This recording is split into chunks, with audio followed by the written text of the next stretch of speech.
들으시는 하나님의 말씀은 요한복음 4장 15절부터 26절까지 말씀입니다. 제가 가진 성경으로는 신약성경 148쪽쯤에 있습니다. 요한복음 4장 15절부터 26절까지 말씀 찾으셨으면 한 절씩 교독하고 마지막은 합독하겠습니다. 제가 먼저 15절을 읽겠습니다. 여자가 이르되 주여 그런 물을 내게 주사 목마르지도 않고 또 여기 물 기르러 오지도 않게 하옵소서. 여자가 대답하여 이르되 나는 남편이 없나이다. 예수께서 이르시되 네가 남편이 없다 하는 말이 옳도다.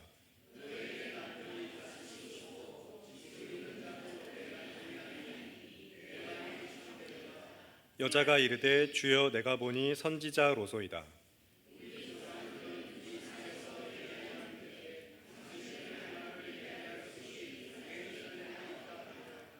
예수께서 이르시되 여자여 내 말을 믿으라.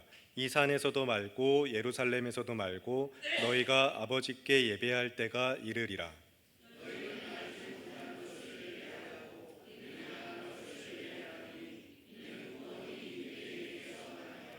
아버지께 참되게 예배하는 자들은 영과 진리로 예배할 때가 오나니 곧 이때라.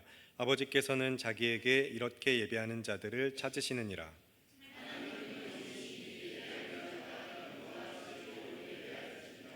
여자가 이르되 메시아 곧 그리스도라 하는 이가 오실 줄을 내가 아노니 그가 오시면 모든 것을 우리에게 알려주시리이다. 함께 읽겠습니다. 예수께서 이르시되 네게 말하는 내가 그라 하시니라. 아멘. 방금 함께 읽은 말씀을 본문으로 담임 목사님 나오셔서 요한복음 연속설교 18번째 시간 내 말을 믿으라 라는 설교의 제목으로 하나님의 말씀을 전하시겠습니다.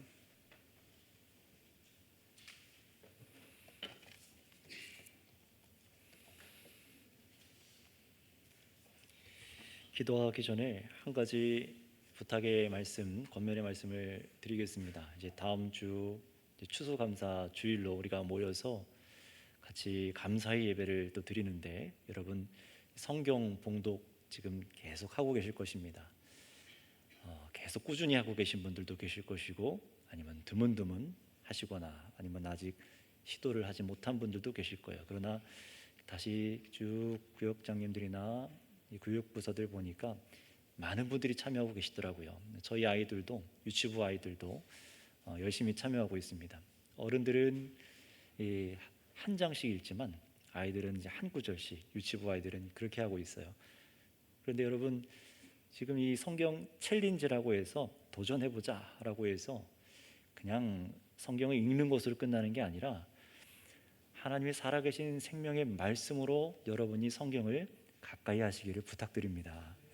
그래서 아이들에게도 저희 아내가 봉독을 하도록 할 때 그냥 암송하는 게 아니라 의미를 설명해줘요. 이 성경의 쭉 내용과 그 본문의 의미와 이 구절이 뭘 의미하는지를 설명해주고 그리고 나서 이해가 되면은 암송을 하게 합니다. 그리고 그걸 녹음해서 올려서 같이 듣고 이렇게 해요. 여러분 무엇보다 그냥 이 기회를 삼아서 한번 해보자 정도가 아니라 항상 말씀을 가까이 하셔서 하나님께서 주시는 은혜를 모두가 누릴 수 있기를 축복합니다. 기도하겠습니다. 사랑의 주님 감사합니다. 참으로 우리에게 주시고자 하시는 그 말씀이 우리의 심령이 채워지게 하여 주시옵소서. 우리 안에 목마름과 온갖 죄악의 문제가 하나님 주의 말씀 앞에 드러나게 하시고 주님 앞에서 해결받을 수 있는 은혜를 허락하여 주옵소서. 감사함이 예수님의 이름으로 기도드렸습니다. 아멘.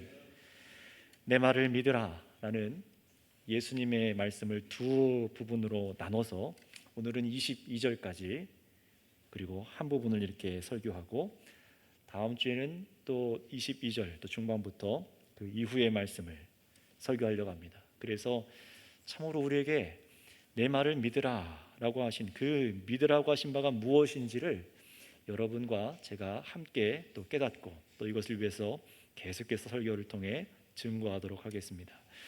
주님께서는 사회, 종교 또 인종과 성별로 고통을 겪고 있는 이 사마리아의 한 여인을 만나 주셨습니다. 남편이 5번이나 바뀌었고 지금 같이 살고 있는 남자도 남편이 아닌 여인이었죠. 인생의 목마름과 고통을 해결하지 못하고 있는 그 여인을 만나서 이 여인을 회복시켜 주시려 예수님이 찾아가셨습니다. 그러니 여인이 지금 자신 앞에 있는 분이 누구인지를 알았더라면 이 여인은 예수님께 구하였을 것이고 예수님께서 주시는 생수를 얻어 참 해바람을 받았을 것입니다. 그렇다면 여러분, 여기서 예수님께서 주신다고 하신 그 생수는 무엇이었습니까? 지난주에 말씀드린 것처럼 바로 성령님을 말씀하시는 겁니다. 성령, 하나님의 영, 그리스도의 영, 진리의 영이라고 말씀하시는 성령을 의미하고 있어요. 이것을 예수님께서는 야곱의 우물과 비교해서 말씀해 주셨어요. 우물은 어떻습니까? 여러분이 생각하는 그 우물은 솟아나는 샘물과는 다르죠. 고여있는 웅덩이입니다. 다시 말하면 한계가 있고 유한하다라는 겁니다. 하지만 여인은 어떻습니까? 인생의 문제는 점점점 더 꼬여만 가고 영적인 질병은 더 깊어만 갑니다. 그럼에도 어찌 해결할 방도 없이 어떻게든 살아가야 되니까 현실을 살아가기 위해서 하루하루 고통에도 매일 뜨거운 태양볕 아래서 사람들의 눈을 피해 우물물을 기르러 나와 물을 마시고 있는 것뿐입니다. 이런 여인에게 예수님께서는 이 우물을 마시는 사람은 다시 목마를 것이다 라고 말씀하셨어요. 어떤 의미지요? 이 몸의 갈증을 해결할 그런 지금 마시는 물 얘기를 하고 계신 게 아닙니다. 예수님께서는 지금 영적인 말씀을 하고 계신 거예요. 여인이 그 정오에 뜨거운 태양볕이 내려지는 그때에 나와서 물을 길어 마실 수밖에 없는 그 여인의 내적 상태가 이 사람들이 파놓은 우물로는 전혀 해결될 수 없다라고 말씀하시는 겁니다. 여러 남편이 있었던 이 여인의 처지가 보여주는 것을 한번 생각해 보세요. 계속해서 결혼 생활을 하는데 파혼하고 또 결혼하고 파혼하고 또 결혼하고 또 다시 결혼하고, 얼마나 이 마음과 삶이 망가져 있겠습니까? 그 처지가 보여주는 것은 단지 남편이 여러 바뀌었다, 이 외적인 문제가 아니라 이 여인의 내면의 문제죠. 여자의 내적인 갈급함, 죄에 대한 문제, 염려와 근심과 두려움, 채워지지 않는 영혼의 갈증의 문제가 바로 예수님께서 우리 사람들에게 보시는 핵심의 문제입니다. 이 문제 때문에 사람들의 이목을 피해서 이 여인은 위축되어서 그 뜨거운 태양빛 아래 어떻게든 살아가기 위해서 무거운 몸과 마음을 끌고 나와서 그 우물물을 길어 마실 수밖에 없는 이 비참한 상태에 있는 것이죠. 그런데 이 모든 상황이 이 우물물을 마시는 것으로는, 이렇게 살아가서는 해결될 수가 없다라고 주님 말씀하시는 겁니다. 다시 말하면 계속해서 이런 삶을 살아서는 내적인 목마름을 채울 수가 없다라고 말씀하시는 것이죠. 그리고 예수님께서는 자신이 주는 물은 다르다고 지금 말씀하십니다. 그 속에서, 사람 속에서 영생하도록 솟아나는 샘물, 즉 계속해서 내면에서부터 흘러넘치는 그러한 물을 주셔서, 바로 성령을 주셔서 이 사마리아 여자의 영적인 문제를 해결하시되, 그것도 완전히 아주 영원히 해결하신다, 이렇게 주님 말씀하시는 거예요. 자, 그러나 여인은 앞서서 마찬가지로 이런 예수님의 말씀을 전혀 이해하지 못합니다. 15절에 주여 그런 물을 내게 주사 목마르지도 않고 또 여기 물 길러 나오지도 않게 하옵소서. 다시 말하면 어떤 의미입니까? 그런 물이 있으면 편리하겠네요. 사람들 눈치 보면서 이 더운 정오에 우물물을 길러 나오지 않아도 되고, 그런 편한 물이 있다면 좀 줘보세요, 이런 얘기를 하는 겁니다. 여전히 여인은요, 자신 앞에 계신 예수님이 바로 하나님이 보내신 선물이며 구하는 자에게 생수를 주시는, 곧 성령을 주셔서 사람을 거듭나게 하시고 구원의 은총을 베푸시는 그리스도이심을 알지를 못했던 것입니다. 그래서 여인은 그저 자신이 이렇게 힘들게 우물로 나오지 않아도 되는 그런 신비한 물이 있다면 좀 줘보라고, 거의 예수님의 말을 비웃듯이 지금 얘기하고 있는 겁니다. 말도 안 되는 말 그만하고 그만 말 걸고 가세요, 이런 뉘앙스인 거죠. 예수님을 앞에 두고 벌써 이 본문 앞에서 보면은 예수님을 세 번째나 거절한 겁니다. 세 번이나 거절한 거예요. 그렇다면 예수님께서는 이런 여인에게 어떤 말을 하셨을까요? 화를 내셨을까요? 네 주제를 알라 이렇게 얘기하셨을까요? 전혀 그렇지 않으십니다. 16절에 말씀이 기록되어 있습니다. 이르시되 가서 내 남편을 불러오라. 내 남편을 데리고 와라. 갑자기 여러분, 이 이야기의 주제가 바뀐 것 같아 보이지만 전혀 그렇지 않습니다. 이 여자는 예수님을 모르지만 예수님께서는 이미 이 여인을 아시고 이해하시며 여인과 더 깊은 대화로 들어가기 위해서 이제 그녀의 직접적인 삶을 언급하시기 시작한 거예요. 그런데 여기서 여인의 아픔을 이미 알고 계시면서도 그렇게 이 여인의 상처잖아요. 남편이란 단어가 이 남편을 언급하는 것은 우리가 보기에는 굉장히 그 여인에게 상처를 주는 얘기를 하는 것 같아 보입니다. 너무해 보일지 모르지만 그러나 그렇지 않습니다. 오히려 그 반대예요. 예수님께서는 그녀에게 지금 수치를 주시려고 하는 것이 아니라 이 여인이 그 누구에게도 꽉 닫혀 있는 바로 그런 여인에게 우리 예수님께서 다가가셔서 주님께서 말씀하시는 바를 여자에게 이해하게 만들려고 도와주시는 중이신 겁니다. 하나님의 아들을 거절하고 있고 자발적으로 지금 예수님께 나아가서 생수를 구하지 않으려고 하는 사람을 우리 주님께서는 순식간에 그분의 능력으로 끌어당기셔서 그녀의 실체가 지금 드러나게 하시려는 거예요. 자, 그렇다면 여러분 이 장면을 오늘날 우리들에게 한번 갖고 와서 생각해 보시기 바랍니다. 우리는 우리들의 아픔을 얘기하는 것을 많이 꺼려하죠. 왜냐하면 비난받고 흉보는 사람이 너무 많기 때문에 그렇습니다. 게다가 여러분 우리들의 안에 있는 이 모습, 지난날의 일들, 지금 내 안의 연약함 이런 것이 죄와 연결된 것이라면은 나의 치부를 들춰낸다고 느낀다면은 굉장히 비참함을 그 순간 느끼거나 아니면 거기에 너무 화가 나고 그 사람에게 나의 아픈 그 아킬레스건을 건든 사람한테 비명을 지르고 화를 낼 수도 있겠죠. 하지만 여러분 정말로 우리들의 내적인 문제, 내 안의 치부와 죄와 상처와 우리들의 상한 영혼의 진정한 새로움을 여러분 얻으시려면 우리를 찾아오신 주님께 여러분의 실체를 고백하는 것이 아주 중요한 한 발을 내딛는 것이라는 것을 아셔야 합니다. 정말로 그런지 우리 17절, 18절 말씀을 한번 읽어보도록 하겠습니다. 17절, 18절입니다. 시작. 예수께서 이르시되 내가 남편이 없다는 말이 옳도다. 너에게 남편 5이 있었고 지금 있는 자도 내 남편이 아니니 내 말이 참되도다. 아멘. 남편을 불러오라는 예수님의 말이 얼마든지 기분 나빠하며 중단할 수도 있는 것 아닙니까? 그만 말하세요 라고 할 수 있겠죠. 그런데 여자는요 여기서 예수님의 명령에 답을 합니다. 나는 남편이 없나이다. 갑자기 그 우물가의 주위의 공기와 분위기가 바뀌었죠.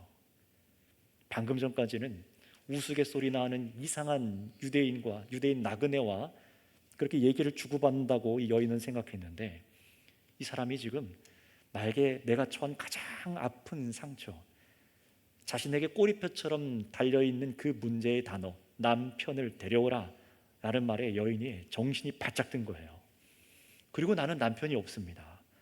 여러분 이 대답은요 예수님이 더 이상 자신의 이 아픈 삶으로 들어오지 못하도록 여인이 대화를 끊으려고 하는 것과 같은 말입니다. 그러나 여기서 분명한 것이 있죠. 일부지만 여인이 사실을 말했다는 거예요. 여자가 이렇게 답한 것에 대해서 그래서 예수님께서는 일단 옳다라고 칭찬하십니다. 내가 남편이 없다는 말이 옳다.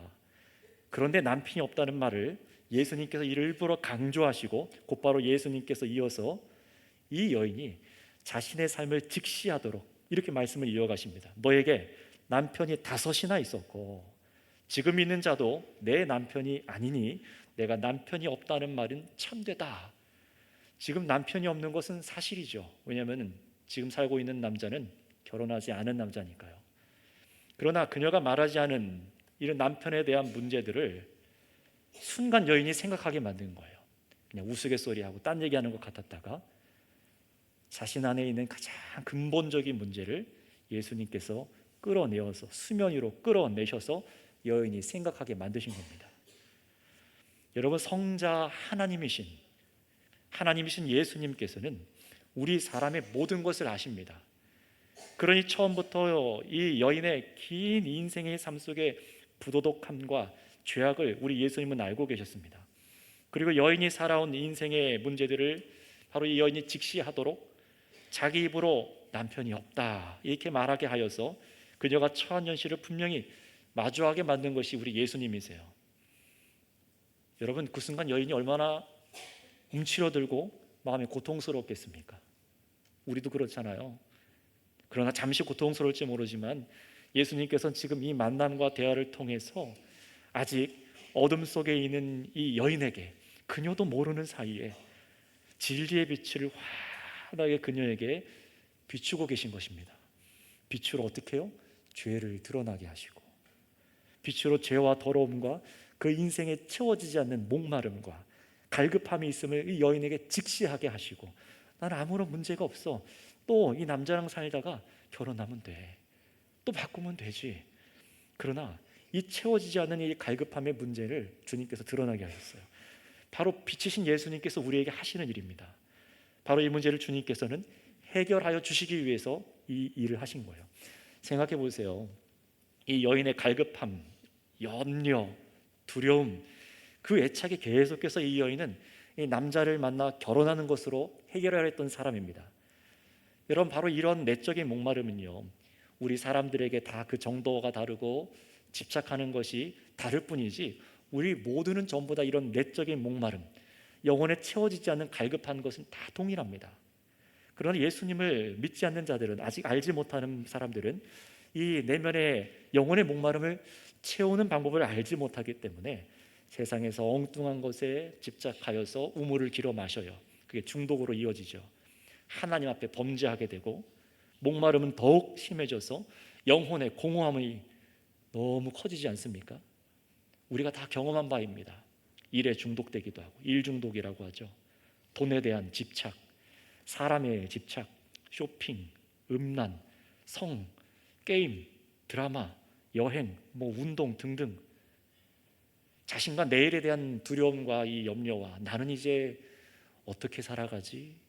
라는 이 근심, 이것을 메우기 위해서 계속해서 채워지지 않는 우물들을 파서 마시려고 인생은 애를 씁니다. 그러나 해결책을 몰라 헤매면서도 어떻게든 이 현실을 살아가야 되니까 태양볕 아래에 우물로 나가는 겁니다. 이 여인처럼 힘들게 나의 몸을 이끌고 밤을 새는 겁니다. 또다시 찾아가는 겁니다. 진정한 마음의 평안과 자유 없이 계속해서 헛된 만족을 찾아서 헤매는 것이죠. 여러분, 주님께서는 이렇게 멀쩡해 보이는 우리 겉모습에 가려지고 감추려는 우리의 실체를 이 여인에게서도 지금 드러내시는 겁니다. 현실을 직시하게 하시고 진정한 마음의 평안과 자유 없이 살아가는 이 문제의 근원, 그 속으로 데려가서 생수를 주시려고 하시는 거예요. 그렇다면 여러분, 이렇게 자신을 다 알고 말씀하시는 예수님 앞에서 여인은 이제 어떻게 반응했을까요? 우리 19절, 20절 말씀에 기록된 말씀을 같이 읽어보겠습니다. 19절에서 20절입니다. 시작. 주여, 내가 보니 선지자로소이다. 우리 조상들은 이 산에서 예배하였는데 당신들의 말은 예배할 곳이 예루살렘에 있다 하더이다. 아멘. 자신을 꿰뚫어 보는 것 같은 이 예수님 앞에 여인은 마치 벌거벗은 것처럼 느꼈을 겁니다. 인생을 걸어오면서 여러 번 쓴 고배를 마셨던 5 남편과의 일들과 지금 남자 역시도 결혼하지 못하고 그저 함께 살고 있는 이 불안한 이 상황을 지금 이분이, 이 예수님이 다 알고 있는 것 같아서 놀란 거예요. 그래서 유대인 나그네라 생각했던 예수님을 그냥 지나가다가 헛소리 나는 그런 사람이라 생각했던 이분을 이제는 선지자, 하나님의 선지자로 인식하기 시작합니다. 전에 예루살렘에서 유대 종교 지도자 니고데모와 많은 사람들이 예수님을 하나님이 보내신 선지자로 생각했던 것처럼 딱 거기까지만 본 거예요. 예수님이 실체이신 하나님의 아들이심은 아직 깨닫지 못했습니다. 그리고 곧장 예수님이 선지자라 생각되기 때문에 이렇게 질문하기 시작합니다. 유대인과 사마리아 사람 간의 가장 큰 갈등의 문제, 가장 갈등을 가져오는 문제가 뭡니까? 바로 예배 장소에 대한 문제를 질문합니다. 한번 따라해 주시겠습니까? 예배 장소. 이 예배 장소 굉장히 당시에 중요한 문제였는데 이거에 대해서 질문합니다. 선지자니까 어떤 장소가 참으로 예배하는 거룩하고 신성한 장소인지 그 대답을 해달라는 겁니다. 그런데 분명히 여러분 보세요. 방금 전까지 무슨 얘기했습니까? 남편에 대한 얘기했죠. 남자에 대한 얘기를 하고 있었는데 또 대화 주제가 바뀐 것처럼 보입니다. 그래서 이 여자가 다시 예수님을 무시하고 자기 부끄러움과 수치를 말하기 싫어서 말을 돌렸다, 이렇게 딴청을 피운다라고 생각할 수도 있습니다. 그러나 이 질문은 이상한 것이 아닙니다. 사마리아 여인이 유대인과 대화를 필요했던 그 근본적인 이유가 무엇입니까? 유대 남자였던 예수님을 거칠게 대했던 이유가 뭡니까? 그거는 남편 문제 때문이 아니었어요. 예배 장소에 대한 문제 때문이었습니다.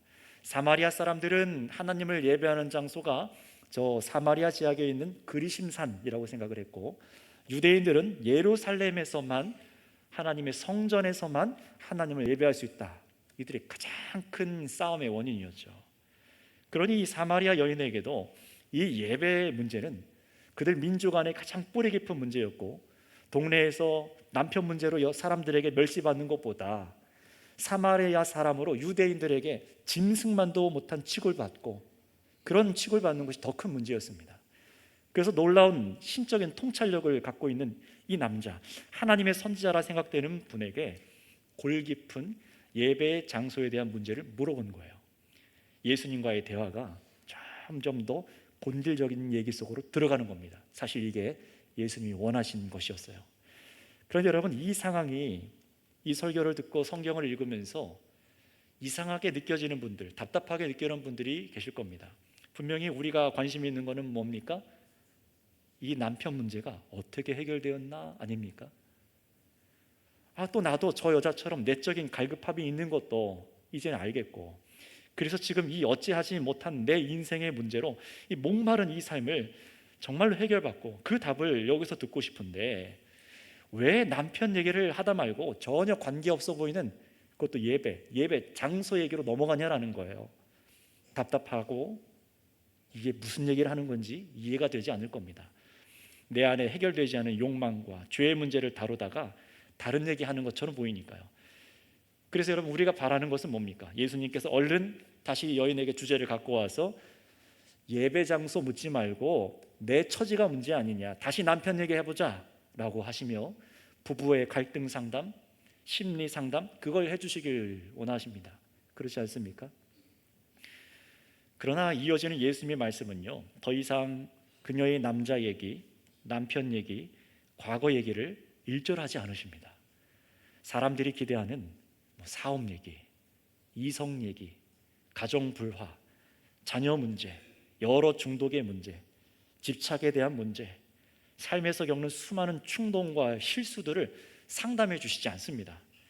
일일이 어떤 옷을 우리에게 골라야 되는지, 어떤 음식을 먹어야 되는지, 어떤 사람을 만나야 되는지, 어떤 일을 해야 되는지 세상에서 쏟아져 나오는 그 묘수가 있어 보이는 책들이나 유튜브나 텔레비에서 어떤 비법을 얘기하는 사람들의 말처럼 그렇게 해서 여러분들의 문제를 해결합시다 라고 주님 말씀하지 않으세요.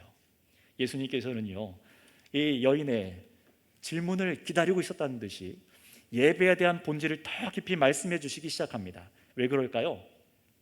중요합니다. 바로 우리 사람의 내적 목마름과 인생의 문제를 해결할 유일한 방법이 오직 하나님을 예배함으로 얻어지는 것이기 때문입니다. 다시 말씀드립니다. 여러분들의 내적인 목마름과 그로부터 파생되는 모든 인간의 문제들을, 이것을 해결할 유일한 방법은 오직 하나님을 예배함으로써만 해결됩니다. 예수님께서 그래서 이 얘기를 계속해서 이어가시는 겁니다. 이것을 오늘 말씀대로 이 여인을 진단해 보자면, 이 여인의 내적인 목마름과 이 뒤틀려버린 삶의 문제는 무엇 때문입니까? 바로 여인이 지금껏 하나님께 잘못된 예배를 드렸기 때문이라는 것입니다. 그래서 하나님께 예배한다 했지만 전혀 여인 안에 있는 죄 문제와 영적인 문제를 해결받지 못했다는 거예요. 너무나 끔찍한 얘기 아닙니까? 그러나 예수님께서 이것이 하신 말입니다. 우리 21절, 22절을 한번 읽어보겠습니다. 21절, 22절입니다. 시작. 예수께서 이르시되 여자여 내 말을 믿으라. 이 산에서도 말고 예루살렘에서도 말고 너희가 아버지께 예배할 때가 이르리라. 너희는 알지 못하는 것을 예배하고 우리는 아는 것을 예배하노니 이는 구원이 유대인에게서 남이라. 아멘. 얼마나 중요한 얘기를 하시는지 예수님께서는 여자여 내 말을 믿으라 라고까지 말씀하세요. 믿으라. 예수님께서 믿으라라고 하시는 이 부분을 우리가 다음 주에도 이어서 보겠지만 오늘 본문에서 이 여인에게 강조하는 바를 우리도 역시 집중하고 깨달아야만 합니다. 정말로 믿어야 됩니다. 내 말을 믿으라. 무엇을 그렇게 믿으라고 완곡하게 말씀하시는 걸까요? 사마리아 사람이나 유대인은 다 똑같이 하나님을 예배하기 위해서는 오직 하나의 신성하고 거룩한 곳, 장소, 오직 하나의 성전만 있어야 된다고 생각했습니다. 그러나 예수님은 지금 무엇을 말씀하시는 거예요? 이제 새롭게 하나님을 예배하는 세상이 왔으니, 때가 왔으니 바로 장소에 구애받지 않고 하나님을 예배하는 때가 왔다라는 것을 믿으라는 것입니다. 다시 말하면 이제 예배를 드리는데 장소 문제는 아무런 의미가 없다는 거예요. 여러분, 이런 예수님의 말씀은 굉장히 당시에 충격적이고 혁신적이었습니다. 왜냐하면 적통한 예배 장소에서 예배를 드리는 것이 아무런 의미가 없다, 장소의 의미가 없다라면 그 말은 무엇입니까? 지금까지 지켜온 한 성전에서 드리는 거룩한 희생제도, 제사와 거룩하게 구별해서 지켜온 절기들, 또 신성한 장소와 구별된 제사 기구들, 여러분이 지금 출애굽기 강해 설교를 수요일에 듣고 있으시잖아요. 거기서 주님께서 명령하신 제사 때 필요했던 그 기물들, 그런 모든 것도 이제 더 이상 필요하지 않다라고 말씀하시는 거예요. 그러니 이 말씀은 이 구약 율법을 따라 성전에서 섬기던 제사장들과 그리고 성전 안에 있는 모든 기물들을 거룩하게 여기던 저 유대인들에게는 마치 신성 모독처럼 들렸을 것입니다. 성전이 아닌 곳에 가서 예배한다? 그건 우상 숭배하는 것이고, 그럴 경우 하나님께서 진노하셔서 예배를 받지 않는 것이기 때문에 그랬죠. 거룩하신 하나님을 예배하기 위해서는 거룩한 것, 곧 성스러운 것과 반대로 속된 것, 더러운 것, 이것을 항상 구분하는 것이 이 유대인들에게 너무나 중요한 것이었어요.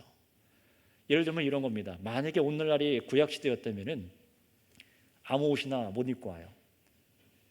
평상복 못 입습니다. 하다못해 만들어진 하나님께 분향하는 어떤 기구들도 다 구별돼서 써야 되는 겁니다. 분명히 저 집에 가면 부엌에도 있는 건데 여기서는 못 써요. 거룩하게 구별돼서 써야 됐던 겁니다. 거룩하신 하나님께 거룩한 집기들을 구별해서 장소에서 썼던 것이 하나님의 율법이었고, 그것이 유대인들의 가장 중요한 철칙이었죠. 정말로 구약시대는 그랬습니다. 예수님께서 오시기 전까지는 유대인들이 주장하는 예루살렘 성전과 율법대로 하나님을 예배하는 장소, 성전, 제사장, 제사 제도, 기물들, 절기들을 다 거룩하게 다른 것과 구분됐던 것이 맞아요. 하나님이 얼마나 거룩한 분인지를 알게 하기 위해서, 우리가 거룩하지 않으면 하나님께 나아갈 수 없다는 것을 알게 하기 위한 장치들이었습니다. 그래서 22절엔 우리 예수님께서는 이렇게 얘기하시죠. 너희는 알지 못하는 것을 예배하고 우리는 아는 것을 예배하니 이는 구원이 유대인에게서 남이라. 이게 무슨 말일까요? 유대인들과 다르게요, 이 사마리아 사람들은요, 구약이 총 몇 권이지요, 여러분? 구약이 39권이죠. 다 알고 계시니까 여쭤본 겁니다. 39권 중에 딱 5권, 모세 오경이라고 불리는 창세기, 출애굽기, 레위기, 민수기, 신명기 말씀만을 이 사마리아 사람들은 성경이라고 인정했어요. 그 뒤에 이어지는 하나님께서 이스라엘 백성들과 함께 하셔서 이루신 역사와 주신 모든 말씀들에서는 이 사마리아 사람들은 벗어나 있던 사람들입니다. 그러니 그리심산이 아니라 하나님께서 예루살렘에 성전을 세우게 하신 것도 이들은 알지 못했고, 또 뒤 이어지는 말씀을 의도적으로 이들이 거절했기 때문에 정작 모세 오경, 하나님의 율법을 가지고 하나님을 예배한다고 했지만 도대체 이 말씀의 진정한 의미가 무엇인지를 깨닫지를 못했던 겁니다. 계속해서 거룩하게 구분하게 시키긴 하셨는데 이게 무슨 의미인데 이걸 잘 몰랐던 거예요. 그래, 문제는 무엇입니까? 모세 오경 말씀을 가지고 있어도 유대인들에게 계속해서 하나님께서 이어서 주신 구원의 말씀, 하나님의 뜻을 외면하면서 자기들만의 신앙을 만들어 온 게 문제입니다. 이게 문제예요. 말씀에서 벗어나서 타 민족에게서 더러운 우상 숭배 제사법을 들여옵니다. 야, 이렇게 하는 예배법 되게 멋있어 보이네.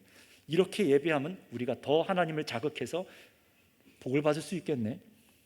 바로 그 문제들 때문에 유대인들은 이 사마리아인들을 보기에 부정하고 더러운 행위는 사람들이라 여겨서 예루살렘 성전에서 예배하는 것을 금지시켰던 겁니다.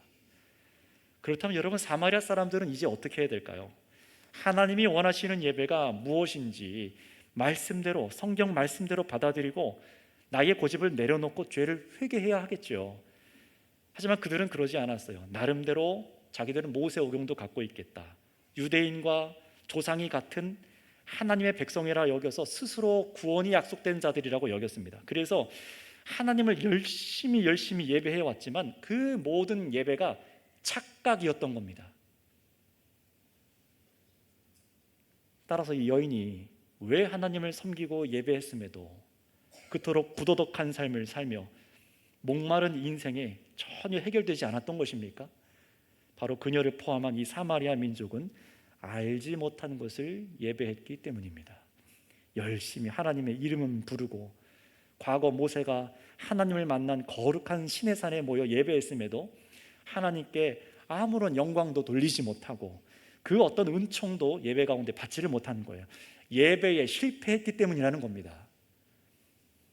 만약 그녀가 이들이 하나님을 참되게 예배했다면 그 예배를 통해 하나님께서 비춰주시는 그 충만한 하나님의 은혜가, 진리의 말씀이 그녀의 영혼의 잔을 가득 채워서 목마르지 않게 하여 주셨을 것이고, 온갖 불안함과 두려움과 염려와 모든 그릇된 욕구들에서 그 여인을 안전하게 지켜주셨을 것입니다.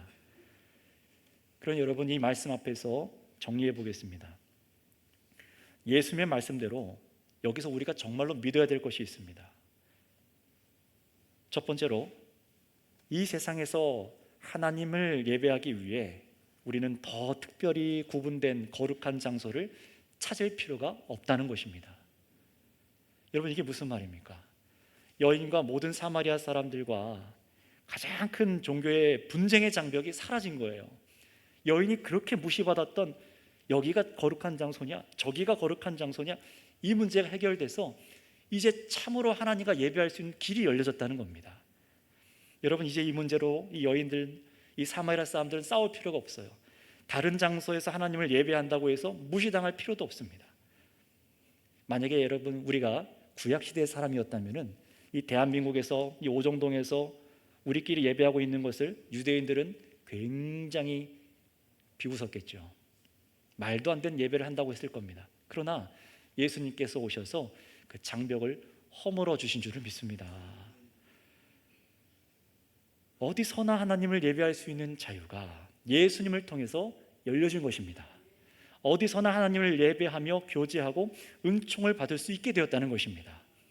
특정한 건물과 장소가 아니라 참으로 예수 그리스도를 믿는 자들과 하나님과의 교제와 교통과 예배가 일어난 거예요. 여러분, 오늘날 우리가 이 대한민국 땅에서 하나님을 예배할 수 있는 이유도 그리스도를 통해 이런 장소에 구애받지 않은 하나님을 예배할 수 있는 길이 열렸기 때문에 그렇습니다.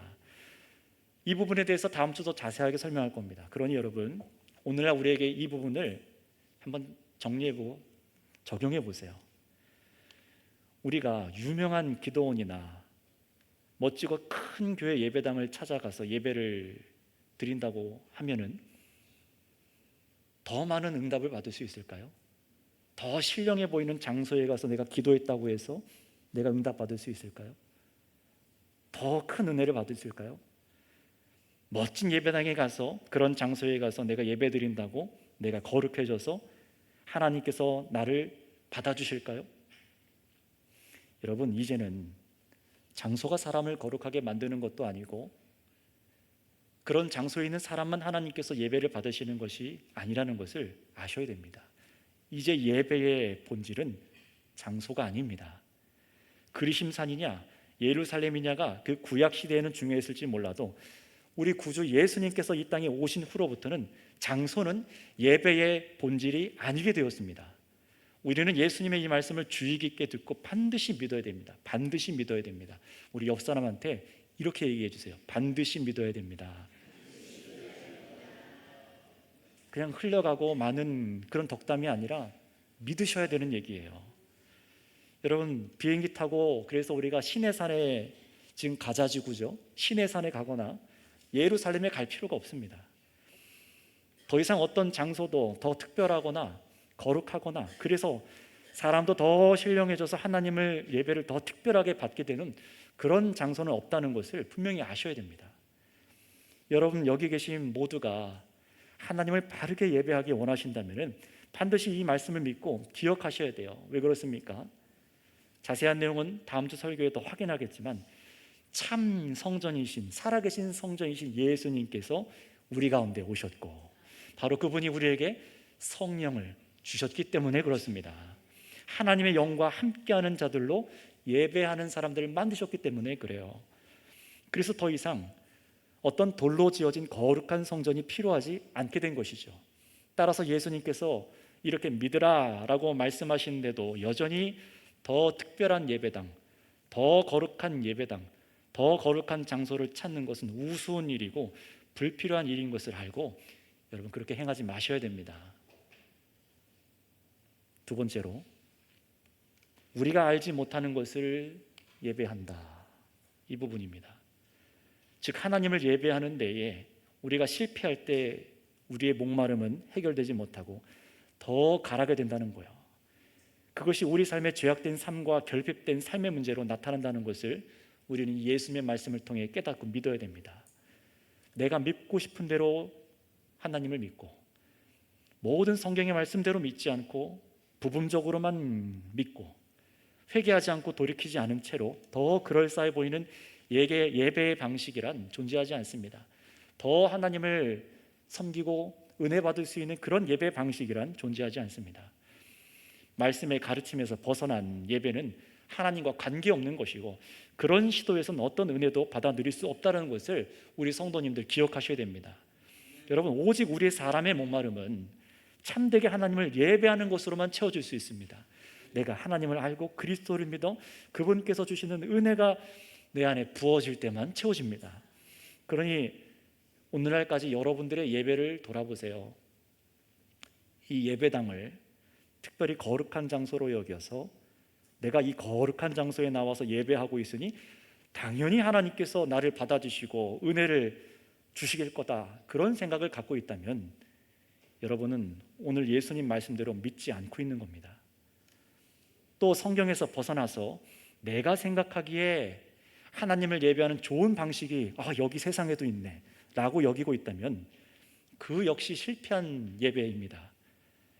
예배를 드리는 것도 내가 정하고 보고 듣기에 더 거룩해 보이는 것을 찾아서 내 마음대로 예배를 디자인해서 마음대로 신앙생활을 한다면 주님께서 이 사마리아 여인을 향해 너희는 알지 못하는 것을 예배하고 있다라고 하신 말씀은 바로 여러분에게도 우리에게도 하신다는 것을 깨달으셔야 됩니다. 마지막 세 번째, 주님께서는 이렇게 불신앙적이고 예배에 실패한 사람, 그래서 하나님과의 교통이 끊어져서 영적으로 목마르고 가란 인생이 돼서 온갖 삶의 문제가 해결되지 않는 사람에게 친히 찾아오셔서 어찌 보면 잔혹한 말이죠. 가서 내 남편을 불러오라.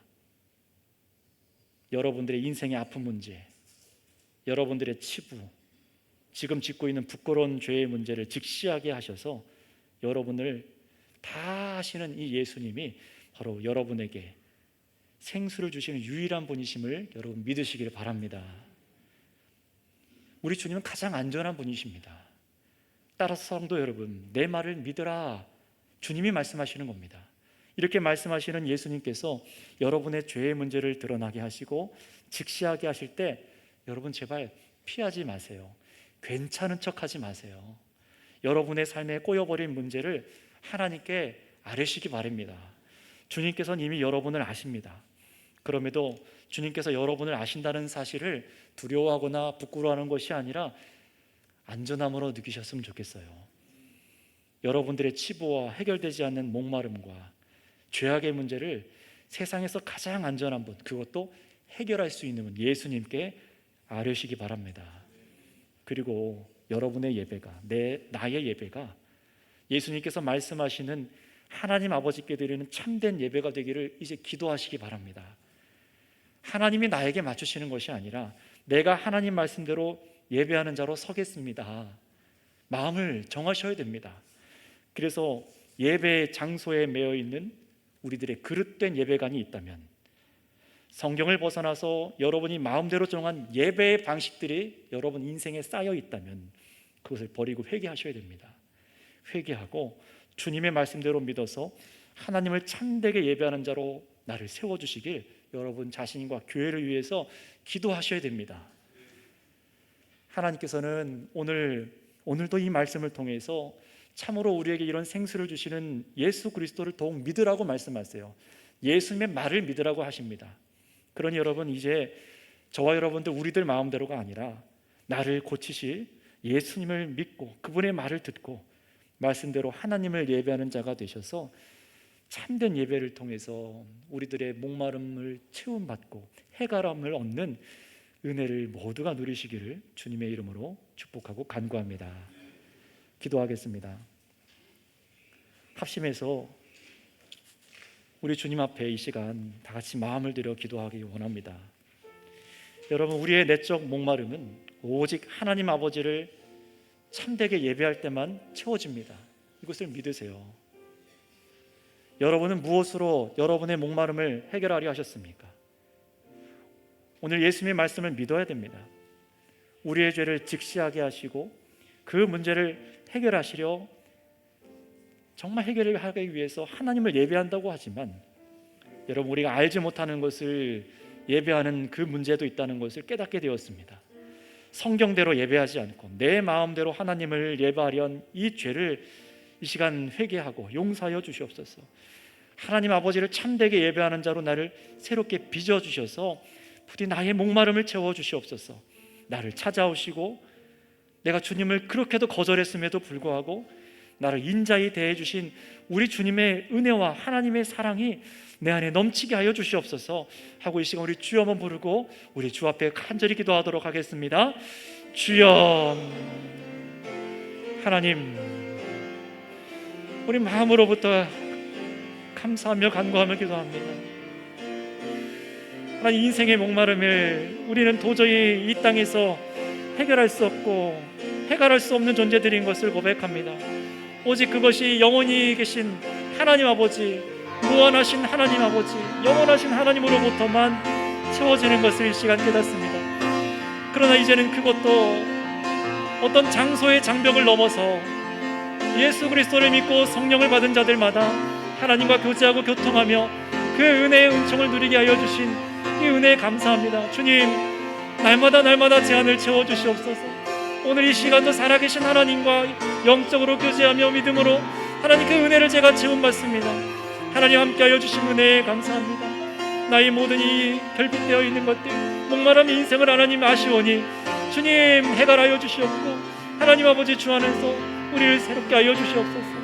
하나님 말씀대로 예배하지 아니하고 벗어나서 내 마음대로 하나님을 섬기려 했던 죄악을 용서하여 주시옵고 이제는 돌이키셔서 우리를 찾아오신, 나를 찾아오신 이 주님만을 참으로 사랑하는 저희가 되게 하여 주옵소서. 주님, 우리가 다른 곳에서 우물을 길어 마시는 것이 아니라 예수님께만 엎드리게 하여 주시옵소서. 우리의 마음을 새롭게 하시고 고쳐 주시옵소서.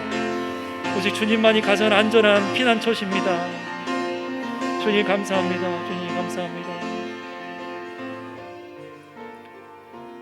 하나님 아버지 감사합니다. 목말라 가란 우리들을, 범죄한 우리들을 내버려 두시지 아니하시고 주님을 거절하고 거절하는 우리들을 내팽개쳐 두시지 아니하시고 우리 사랑과 인자로 주님의 그 음성을 듣게 하시고 말씀을 믿게 하여 주심에 감사를 드립니다. 하나님, 이제는 그 어떤 장소가 아니라 오직 예수 그리스도를 믿고 성령으로 동행하시는 그 성도와 함께하여 주시고 바로 우리와 함께하여 주신다는 사실을 믿습니다. 이미 날마다 우리에게 이 해갈할 우물을 주고 계시고, 우물이 아닌 생수를 주고 계시고, 주님, 우리를 참으로 죄악 가운데 건져 주시는 줄을 믿습니다. 우리에게 영원한 것을 허락하여 주신 것을 믿습니다. 날마다 어디에 있든지 이 자리에 있는 주님의 성도들이 참으로 세상의 어떤 자리에 있든지 바로 예수님을 믿는 그 자리에 주께서 함께 계시고 성령으로 우리의 마음을 채워주신다는 사실을 믿게 하여 주시옵소서. 그래서 어떤 유혹과 죄악의 길로 가지 않게 하여 주시고 그 목마름을 다른 것을 통하여 채우지 않도록 마음을 지켜 보호하여 주시옵소서. 주님, 우리를 찾아와 주셔서 이 진리의 말씀, 생명을 주신 말씀을 믿기 원합니다. 우리의 마음 가운데 믿음을 허락하여 주시옵소서. 감사하며 우리 구주 예수님의 이름으로 기도드렸사옵나이다. 아멘.